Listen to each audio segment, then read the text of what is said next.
Good morning, students. Today we will start with synthesis of some important dyes. Now, the first example which we are going to take is indigo tine or indigo blue. This dye is obtained from indigo plant, जिसको कि हम नील की खेती भी कहते हैं या नील जिससे हमें प्राप्त होता है. तो this is obtained from the indigo plant, Indigoferous tinctoria or Isetis tinctoria. Now the process is, first of all, isolation from the plant. Leaves obtained from the plant of indigo are boiled in water at 323 Kelvin and the enzyme indymulsion which is present in leaves converts indican into indoxyl and glucose. Indoxyl oxides by atmospheric oxygen and gives indigo tine. अब actually क्या है कि जो नील जो है वो Indigo blue वो Indigo plant से ऑब्टेन किया जाता है. तो जितने भी प्राकृतिक पदार्थों से प्राप्त किए जाने वाले डाइज हैं उनका पहले प्रोसेस किया जाता है और उस प्रोसेस करने के दौरान सबसे पहले इसमें क्या किया जाता है, जो पत्तियां होती हैं उन पत्तियों को पानी के साथ हाई टेम्परेचर पर बॉईल किया जाता है और उसमें एंजाइम इंडाइमल्शन, एंजाइम का नाम क्या है, इंडाइमल्शन, उसके साथ इसका ट्रीटमेंट कराया जाता है. उसकी प्रेजेंस में, एंजाइम की प्रेजेंस में इसको पानी में बॉईल किया जाता है, जिसकी वजह से in which present in leaves convert, ये जो एंजाइम है वो क्या करता है, इंडिकैन कंपाउंड को किस में परिवर्तित कर देता है, इंडोक्सिल और ग्लूकोज में परिवर्तित कर देता है. अब जो इंडोक्सिल ऑक्साइड्स हैं वो एटमॉस्फेरिक ऑक्सीजन के साथ इंडिगो टाइन जो डाई है वो हमें प्राप्त करा देता है. तो जो हम रिएक्शन यहाँ पर देख रहे हैं उसमें हमें जो कंपाउंड लीव्स से इमल्शन के द्वारा, एंजाइम के द्वारा जो प्राप्त होता है वो फर्दर ऑक्सीजन की प्रेजेंस में किस में परिवर्तित हो जाता है, जो इंडिगो ब्लू या इंडिगो टिन डाई है उसके रूप में परिवर्तित हो जाता है. ये तो हो गया उसका isolation from the plant leaves. इसी के साथ साथ इनका सिंथेसिस केमिकल रूप से भी कराया जा सकता है. जो प्रोसेस जिससे कि इसको हम सिंथेसाइज करा सकते हैं, following process is given by Bayer for the preparation of indigotin synthetically. तो यदि हमें इसको सिंथेसाइज करना है तो हम केमिकल से इसका प्राप्ति जो है करा सकते हैं, जैसे from nitrocinnamic acid. Indigotin is synthesized from nitrocinnamic acid by the following steps. अब यहाँ पर क्या लिया जाता है, यहाँ पर ऑर्थो नाइट्रोसिनेमिक एसिड. तो यहाँ से पर नाइट्रोसिनेमिक एसिड में भी जो ऑर्थो आइसोमर है, ऑर्थो नाइट्रोसिनेमिक एसिड का ट्रीटमेंट फॉलोइंग स्टेप्स में करके यहाँ पर हमें क्या प्राप्ति होती है, जैसे इसके ब्रोमीन से ट्रीटमेंट कराया जाता है तो जो कंपाउंड हमें प्राप्त होता है सब्स्टिट्यूटेड ब्रोमीन. तो दो ब्रोमीन के मॉलिक्यूल्स जो हैं, जो ब्रोमीन का मॉलिक्यूल है वो इस अनसैचुरेटेड कार्बन एटम के अगेंस्ट जुड़ जाता है और फिर ये अल्कोहलिक KOH की प्रेजेंस में जब हीट किया जाता है तो जो कंपाउंड हमें प्राप्त होता है दैट इज ऑर्थो नाइट्रोफेनाइल एसिटिलीन. यानी ब्रोमीन का सब्स्टिट्यूशन किस पे होता है, जो डबल बॉन्डेड ग्रुप है उस पर होता है और उसके बाद जब हम अल्कोहलिक KOH के साथ इसको हीट करते हैं तो हमें ऑर्थो नाइट्रोफेनाइल एसिटिलीन की प्राप्ति होती है. इस कंपाउंड का जब एमोनिफिकेशन, इस कंपाउंड का जब हम अमोनिएशन कराते हैं या अमोनिफिकेशन कराते हैं कॉपर क्लोराइड की उपस्थिति में, तो जो कंपाउंड प्राप्त होता है उसका हम पोटेशियम फेरिसाइनाइड की उपस्थिति में ट्रीटमेंट कराते हैं. फर्दर कंसनट्रेटेड सल्फ्यूरिक एसिड के साथ और कंपाउंड जो प्राप्त होता है उसका रिडक्शन कराने पर हमें इंडिगो टाइन उसकी प्राप्ति होती है.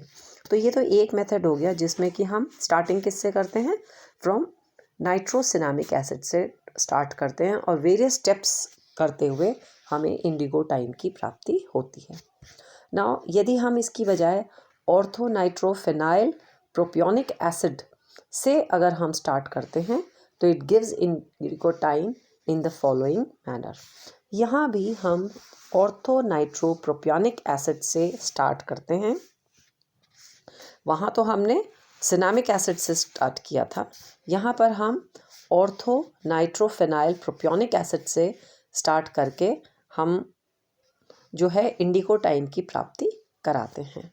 नाउ व्हाट हैपन्स इज, यहाँ पर अगेन ब्रोमीन की उपस्थिति में, अल्कोहलिक KOH की उपस्थिति में जो कंपाउंड प्राप्त होता है और ग्लूकोज और NaOH की प्रेजेंस में आइसेटोजेनिक एसिड की प्राप्ति होती है, जिससे फर्दर हमें इंडिगो टाइम की प्राप्ति होती है।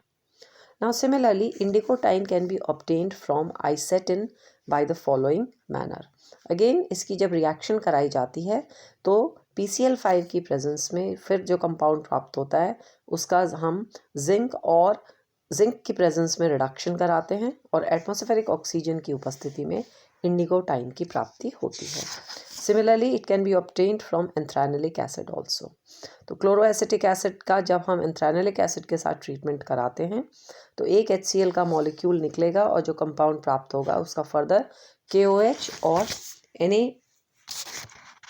NH2 से ट्रीटमेंट कराकर हम कार्बन डाइऑक्साइड का रिडक्शन, कार्बन डाइऑक्साइड जब इसमें से रिमूव होता है तो हमें इंडिगो टाइम की प्राप्ति होती है।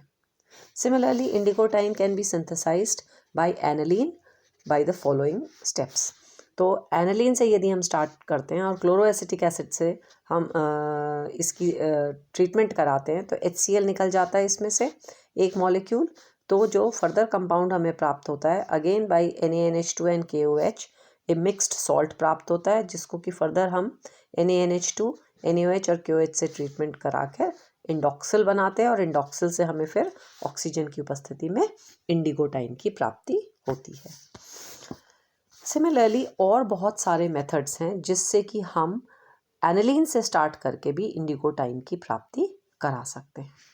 तो ये जो पदार्थ हैं ये सिंथेसाइज भी किए जा सकते हैं और हमें किससे प्राप्त हो सकते हैं, जो हमारे सब्सटेंसेस हैं, प्लांट सब्सटेंसेस हैं, उनसे भी प्राप्ति होती है।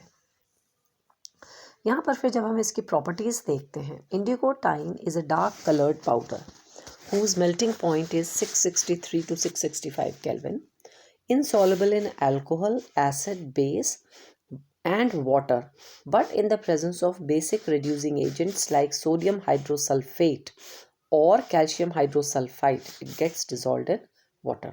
तो जो एक्चुअल कंपाउंड हमें प्राप्त हो रहा है इंडिगो टाइम, जो कि एक डार्क कलर्ड पाउडर है, मेल्टिंग पॉइंट हाई है, वो किस में इंसॉल्युबल है, अल्कोहल्स में भी, एसिड, बेसिस, वाटर में भी। लेकिन अगर basic reducing agents like sodium hydrogen sulphate और कैल्शियम हाइड्रोसल्फाइड की उपस्थिति में यदि हम देखते हैं तो इन रिड्यूसिंग एजेंट्स की उपस्थिति में ये पानी में घुलनशील हो जाता है। तो इंडिगो टाइम जो है वाटर में इंसॉल्युबल है, लेकिन इंडिगो टाइम कब वाटर में सॉल्युबल हो जाता है, जबकि रिड्यूसिंग एजेंट इसमें प्रेजेंट होता है। तो रिड्यूसिंग एजेंट की उपस्थिति में ये क्या करता है, सॉल्युबल फॉर्म में रहता है। ये दो ज्योमेट्रिकल फॉर्म्स में रहता है, सिस फॉर्म में भी है और ट्रांस फॉर्म में भी है, जो कि आपस में हमेशा इंटरकन्वर्टेबल हो जाते हैं। तो जो सिस और ट्रांस फॉर्म्स हैं, दो इंटरकन्वर्टेबल फॉर्म्स में इंडिगो टाइम की उपस्थिति रहती है। ऑन क्लोरिनेशन और bromination of Indigo time 5,5-7,7- tetrachloro or tetrabromo indigo time is obtained, which is much shining and dark in color. Therefore, for commercial point of view, it is very important. तो इसका जो chlorination के बाद या bromination के बाद जो हमें कंपाउंड की प्राप्ति होती है, which is Indigo time 5,5- and 7,7- टेट्राक्लोरो या फिर टेट्राब्रोमो इंडिगो टाइम, वो ज़्यादा काम में लाया जाता है क्योंकि उसका कलर डार्क भी है और वो शाइनिंग नेचर का है, तो इसलिए उसका कमर्शियल जो यूज़ है वो काफ़ी अधिक है। Now next comes the dyeing We know that indigotyne is insoluble in water, therefore it cannot be used directly on clothes.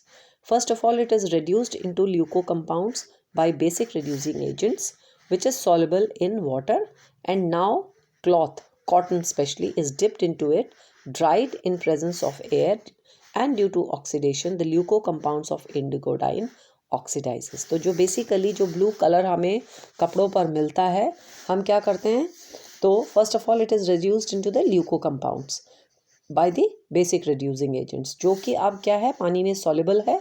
तो जो कॉटन के क्लॉथ्स हैं, अगर उनको डिप किया जाता है और एयर की प्रेजेंस में जब उनको ड्राई करते हैं, तो due to oxidation leuco compounds of indigotin oxidizes, और हमें जो है एक चमकदार कलर जो है उसकी प्राप्ति होती है.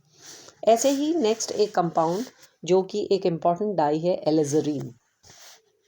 ये भी एक बहुत इम्पॉर्टेंट कंपाउंड है, जो कि जनरली जब हम प्रैक्टिकल्स वगैरह करते हैं उसमें एलिजरीन जो है, या फिर 1,2-डाईहाइड्रोक्सी anthraquinone, it is an important compound used for the dyeing purpose.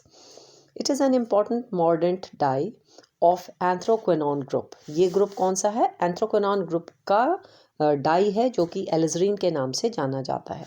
It is obtained by the acidic और enzymatic hydrolysis of ruberythric acid. तो ruberythric acid is obtained from the roots of madder root. तो ये जो हैं compound जो है, ये भी हमें किससे प्राप्त होता है, रूट्स, जो कंपाउंड है रूट्स ऑफ मैडर रूट से प्राप्त होता है, which is actually ruberythric acid which is obtained from this. तो किसकी हाइड्रोलिसिस कराई जाती है, रुबिरिथ्रिक एसिड का एंजाइमेटिक हाइड्रोलिसिस कराया जाता है. तो जो कंपाउंड है हमारा, जब इसका रुबिरिथ्रिक एसिड का हाइड्रोलिसिस कराया जाता है, तो उसमें से हमें एलिजरीन, ग्लूकोज और जाइलोस की प्राप्ति होती है. इसका भी सिंथेसिस कराया जा सकता है, और सिंथेसिस में यहाँ पर Perkin, Graebe and Liebermann synthesized alizarin by the following manner. They heated anthraquinone. Anthraquinone को जब फ्यूमिंग सल्फ्यूरिक एसिड के साथ हाई टेम्परेचर पर हीट किया जाता है, तो हमारे को जो कंपाउंड प्राप्त होता है, that is anthraquinone 2 sulphonic acid, which on oxidation in the presence of base gets oxidized और followed by potassium chlorate and sodium hydroxide at higher temperature obtains alizarin. ये जो है प्रॉपर्टीज़ में जब हम पढ़ते हैं इसकी, तो एलिजरीन जो है एक डार्क रेड कलर का क्रिस्टलाइन कंपाउंड है, जिसका कि मेल्टिंग पॉइंट 563 केल्विन्स है, feebly soluble in water but soluble in ethanol and base. तो ये क्या है, बहुत ही पार्शियली सॉल्युबल होता है पानी के अंदर, लेकिन इथेनॉल और बेस में हाईली सॉल्युबल रहता है. फिर आता है इसका dyeing process. This dye is used for dyeing cotton, silk and woollen threads. In the presence of moist base, these fibers are dipped and after this alizarin dye is added to it. तो जब इसको die किया जाता है, तो इसके जो एलिजरीन है वो कॉटन को भी करती है, सिल्क को भी करती है, और वुलन थ्रेड्स को भी करती है. In the presence of moist base, यानी बेसिक नेचर उसका होना चाहिए. जिस फाइबर को हम कर रहे हैं डाई, तो उसमें क्या है, थोड़ा सा बेस ऐड कर दिया जाता है, जिसकी वजह से क्या होगा कि एलिजरीन जो है फिर उसके ऊपर डालने से, तो मॉइस्ट बेस जो है फाइबर्स का कर दिया जाता है. presence of moist base, these fibers are dipped and after this alizarin dye is added to it. An insoluble compound generally called the lake of alizarin is formed with aluminium. तो aluminium की उपस्थिति में यहाँ पर जब इस compound को, एलिजरीन को डाला जाता है, तो एक जैसे हम लेक ऑफ एलिजरीन जो है उसको वहाँ पर प्राप्त कराते हैं. The colour of this compound depends upon the bonding with the metal. For example, aluminium hydroxide gives red lake और gives brown violet lake with iron hydroxide. Violet black lake with calcium hydroxide gives blue lake. तो यहाँ पर अलग अलग compounds की उपस्थिति में ये अलग अलग कलर्स देगा. जैसे एल्यूमिनियम हाइड्रोक्साइड की प्रेजेंस में तो रेड लेक देगा, क्रोमियम हाइड्रोक्साइड की उपस्थिति में ब्राउन वॉयलेट लेक देगा. फिर अगेन FeOH3 के प्रेजेंस में ये वॉयलेट ब्लैक लेक देगा और कैल्शियम हाइड्रोक्साइड की उपस्थिति में ब्लू लेक देगा। तो एलिजरीन एक्चुअली क्या हो रहा है कि जब इसका डाइंग किया जाता है तो कॉटन, सिल्क, वुलन थ्रेड्स को एक मॉइस्ट बेस के रूप में लिया जाता है, फिर उसके ऊपर एलिजरीन डाई जो है डाली जाती है। अब ये जो इंसॉल्युबल कंपाउंड हमें प्राप्त होता है उसको हम क्या कहते हैं, एक लेक ऑफ एलिजरीन फॉर्म हो जाता है। किसकी उपस्थिति में? एल्यूमिनियम की उपस्थिति में। और इसका जब एसोसिएशन होता है मेटल्स के साथ, अलग अलग मेटल्स के साथ जब ये बॉन्ड बनाता है एलिजरीन, तो यहाँ पर अलग अलग कलर्स की प्राप्ति होती है। तो जैसे हमने बताया एल्यूमिनियम हाइड्रोक्साइड के साथ तो क्या दे रहा है? रेड कलर का लेक दे रहा है। क्रोमियम के साथ ब्राउन वॉयलेट, आयरन के साथ वॉयलेट ब्लैक, कैल्शियम के साथ ब्लू लेक। तो इस तरह से एलिजरीन जो है अलग अलग कंपाउंड्स के साथ, अलग अलग मेटल्स के साथ कंपाउंड फॉर्मेशन शो करता है फाइबर के साथ जुड़ने पर, और एक क्या देता है, एक यहाँ पर अलग अलग कलर्स की प्राप्ति कराता है। तो इस तरह से हमने दो इम्पॉर्टेंट कंपाउंड्स या डाइज पढ़े, जिसमें कि पहला है इंडिगो ब्लू या इंडिगो टाइम, और दूसरा जो है एलिजरीन या फिर 1,2 डाइहाइड्रोक्सी एंथ्रोक्वेनोन। तो ये दोनों इम्पॉर्टेंट डाइज हैं जो कि फाइबर इंडस्ट्री में भी यूज़ में लाए जाते हैं। Thank you.